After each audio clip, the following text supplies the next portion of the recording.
लाली लाली गैया के लाले बछड़ावा हो।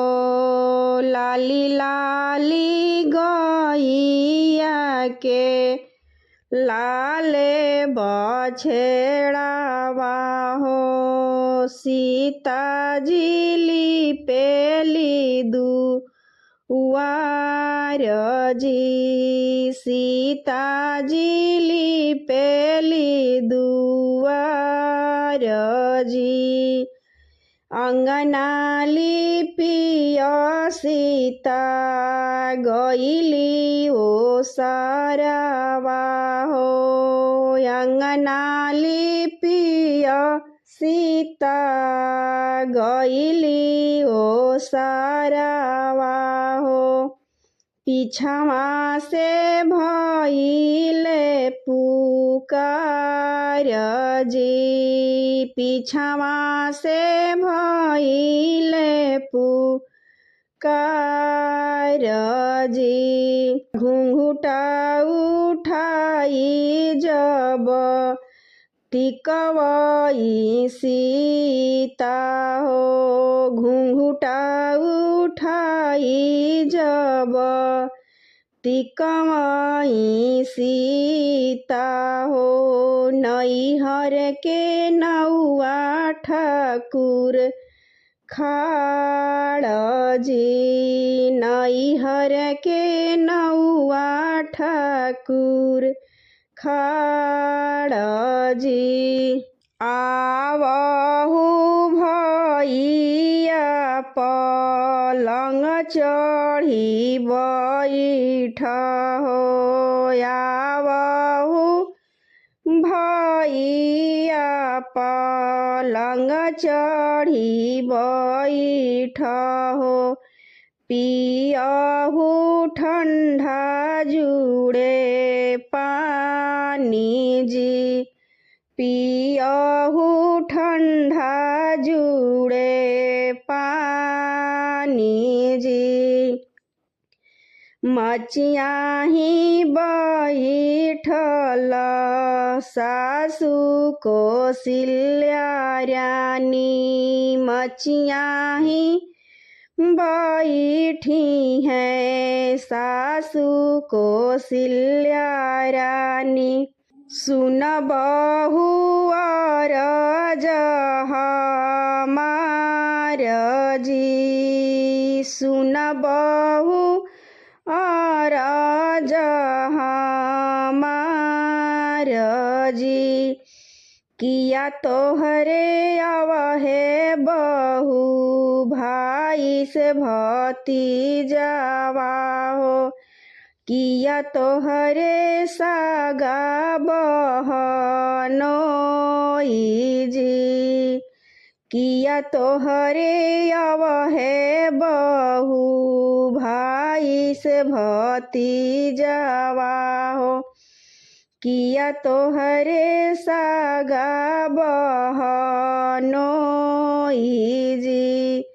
नाही मोरे अवहे सासु भाई से भतीजावा हो। नाही मोरे सागा बहनोई जी। नाही मोरे सागा बहनोई जी। ए तो आए हैं सासु नैहर के नौआ ठाकुर। ए तो आए हैं सासु नैहर के नौआ ठाकुर। लागे हैं मोर सागा ननदोई जी। लागे हैं मोर सागा ननदोई जी। एतनी वचन सुनी माता कौशल्या रानी। धाई के राम पासे जाए जी। धाई के राम लागे जाई जी। तोहरी शीतल रनिया गारी मोहे दिहली हो। तोहरी शीतल रनिया गारी मोहे दिहली हो। रखब की देबनी काल जी। रखब की देबनी काल जी। इतना वचन सुने प्रभु राम जी हो।